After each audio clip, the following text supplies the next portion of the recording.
Adventure sa Kawatanan ng Rentas Internas ni Joel Ong. Binasa ni Godfather ng Creative Voices Productions. Okay, so natanggap na ako noong November sa NCCA bilang researcher. Contract employee lang. 3 months. May yearbook project na sila at kailangan ng ekstrang tao. Okay lang ang bayad kaso may 10% withholding tax at syempre, dapat may tax identification number ako. So tinanong ko yung boss ko, "Sir, di po ba yung employer ang maglalakad ng tin ng employee?" Sagot ni bossing, "Di ka kasi regular employee kaya dapat ikaw maglakad ng tin mo." Assurance ng assistance ni bossing, "Okay lang yan. One time hassle lang yan." Ala ko problema. Sige, ako maglalakad ng tin ko. Total, ano bang worst case scenario? Mahabang pila? Red tape? Nak ng siomay. Sanay naman ako sa UP. Kuhaan ng class cards, pila sa registration, pila sa graduation. Di ba pa? Ako rin naman na naglakad ng registration ng Beetle ko at sa pagre-renew ng mga lisensya, so okay lang. Sabi ni bossing, doon daw ako mag-apply ng TIN sa BIR Main, sa may QC, para mas konti ang pila. May BIR din naman sa labas ng Intramuros. Walking distance para sa mga sanay maglakad, pero mas konti raw ang tao sa Main. So sige, nagpaalam ako. Isang araw mag-a-absent ako para lakarin yon. Doon ako sa Main dahil malapit lang sa amin. Tapos plano ko, dadaanan ko yung ilang research material sa UP. Solve! Pagdating ko sa BIR Main, nagulat nga ako dahil wala ngang katao-tao. Wala nga nakikitang pila eh. Maliban lang dun sa pila sa harap. Dahil chinecheck ng CQ yung bag ng mga tao. Nung pagpasok ko, wala pala silang tin forms. Wow! Naubusan ng tin forms ang BIR Main. Hanep! Tinanong ako nung lalaki sa desk kung para saan yung tin application ko. Sabi ko, para sa work. Tinanong kung saan ako nagtatrabaho. Sabi ko sa Intramuros. Doon ka mag-apply sa Intramuros. Sabi nung lalaki. Di po ba pwede talaga dito? Hindi, kasi sa Intramuros ka eh. Sila yung may hawak sa'yo. Okay lang, although medyo naburat ako sa efficiency nila. Ibig ko sabihin, wow, main BIR sila, tapos una, naubusan sila ng tin forms. Pangalawa, ewan, ang laki-laki ng saklaw nilang lugar. Ang laki-laki ng mga building nila. Tapos hindi nila ako ma-accommodate. Taragis, malamang sa akin na rin naman mauuwi yung records ko sa BIR Davao o sa BIR Batanes man ako mag-apply. Dahil total, main sila eh, di ba? So, ala na ako magawa. Ala rin silang tin forms. So, useless din kung magpoprotesta pa ako doon. So, pumunta na lang ako sa PayUps, UP, for official business for the first time. Pagpasok ko sa work, sinubukan kong lakarin yung tin application ko sa BIR sa labas ng Intramuros, yung malapit sa port area. Pag-akyat ko sa itaas, hinanapan ako ng Certificate of Employment at Barangay Clearance.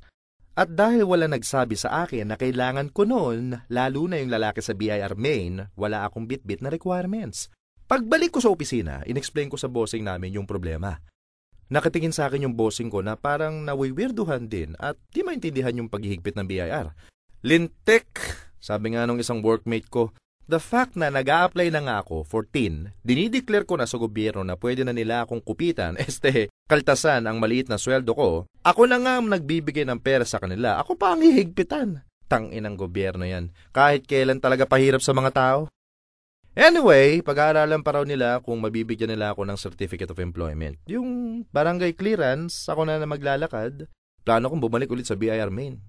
Hindi ko na lang sasabihin na sa Maynila ako nagtatrabaho. Yung ninang ko na may business, binigyan ako ng tin forms. Form 1901. Take note, para sa mga regular employees. May pipirmahan sa likod ang employer ko. After nito, dumiretso ako sa barangay hall namin para sa clearance. Hiningan ako ng CV para sa file. Medyo naiirita na ako sa puntong ito. Isipin mo naman kung gaano kahasal ang buong prosesong ito. Para saan? Para gawin ko ang aking role bilang mabuting mamamayan sa pagbabayad ng tamang buwis? Anyway, tinanong ako ng babae sa barangay hall kung may tin daw ako. Napapalo ako sa noo ko. Woohoo! I love this country. Okay, so may clearance na ako. Humingi na ako ng Certificate of Employment sa bossing ko. At pinapapirma ko na siya sa likod ng Form 1901 ko. Kaso, sabi niya, hindi raw pwede kasi wala ako sa roster of employees ng NCCA. Project employee lang ako eh. So tinanong ko kung pwedeng ibalik yung mga kaltas sa akin. Total, ala naman akong tin eh. At ayaw kong bigyan ng BIR, kaya putang ina nila! Di ako magbibigyan ng pera sa gobyerno! Ang problema, hindi raw pwede yon. Tuloy-tuloy ang kaltas sa sweldo ko. Kapag hindi raw kasi kinaltasan, sila raw ang malilintikan kapag nag-check ng expenses ang NCCA. Makikitang hindi binabawasan ng sweldo ko. So, tinawag ko ngayon ang isang accountant ng NCCA para tulungan kami sa aming munting problema. Hindi rin maintindihan ng accountant kung bakit hinihigpitan ako ng BIR. Pucha, ako na nga magbibigay ng pera sa gobyerno, may gana pa silang magpakipot. Sabi ng accountant, yung kinalta sa akin, mapupunta pa rin sa gobyerno. May tin man ako o wala, at hindi sa bulsa ng kung sino man sa NCCA. Well, dadaan muna sa gobyerno, sa BIR, bago mauwi sa bulsa ng isang congressman, pero technically, alang problema. Dahil paghahaba-haba man ng posisyon, sa simbahan pa rin ni Satanas ang tuloy. Ang difference bale, kapag may tin ako, dinideclare ko lang sa aking galing yung kakaning ibon na bariyang porsyon ng pang-tip ni Mr. Congressman sa pokpok niya sa Pegasus. Otherwise, mula kay Mr. Anonymous yung pang-tip niya. Advice sa akin, sabihin ko na lang na freelance writer ako. Total may kaltas din naman daw kapag freelance ka sa mga dyaryo. Tapos, i-assert ko raw na ako na ang magbibigay ng pera sa kanilang mga leche sila, kaya dapat bigyan pa nila ako ng libreng chocolate at biscuit out of gratitude. Mga hayop sila, mga impacto sila. Okay, so bumalik ulit ako sa BIR main. As usual, ang pila lang ay yung sa harap, kung saan nagche-check yung mga CQ ng bomba sa mga bag ng mga tao. Anyway, babae naman yung nasa desk ngayon. Pinakita ko na yung barangay clearance ko at yung accomplished form 1901 ko. Nung tinanong sa akin kung saan ako nagwo-work, inexplain ko na freelance writer ako, kaya wala akong regular employer. Kaya walang nakapirma sa likod, okay? Okay. Hindi, sabi ng babae. Since hindi ako regular employee, ibang form dapat ang finilapan ko. At bigla siyang naglabas ng form 1902 at binigay sa akin. Whew! Yung Form 1902, sabi niya, ay para sa mga mixed income individuals. Para sa mga taong hindi regular ang kita, professionals, businessmen, at sabi niya, freelance writers. Okay! Fill up dito, fill up doon, okay lang! Magkakaroon na ako sa wakas. Inabot ko na sa babae yung Form 1902. Eto na! Okay na to. Ngayon, punta ka sa West Avenue branch namin. Nanlaki mata ko. Wow, nasira agad ang aking moment of triumph. Hindi po ba pwede dito sa main?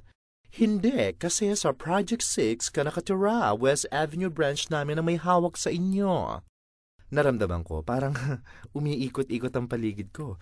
Parang gumagaan ang ulo ko, nang lalambot at nanghihina ang tuhod ko.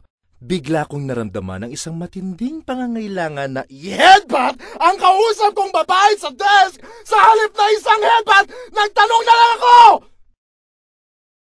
Pwede po bang ibang tao na lang ang maglakad nito para sa akin?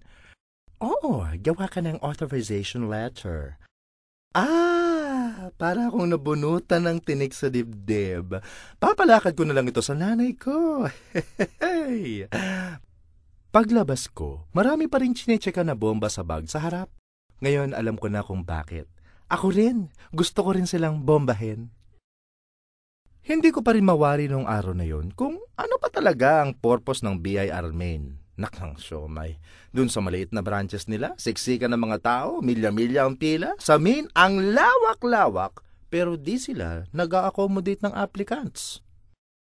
Sa kasamaang palad, hindi ako nakapagsulat ng authorization letter at masyadong busy ang nanay ko para ilakad ang tin ko. Anyway, sabi niya sa akin, may kaklase yung tita ko sa BIR West Avenue. Kapag nagipit ako, hahanapin ko lang naman yon. Okay, sige, isa pa, may Form 1902 na ako, barangay certificate at yung excuse ng aking pagiging freelancer. Pila lang siguro ang problema, pero okay na. Pucha, dapat okay na.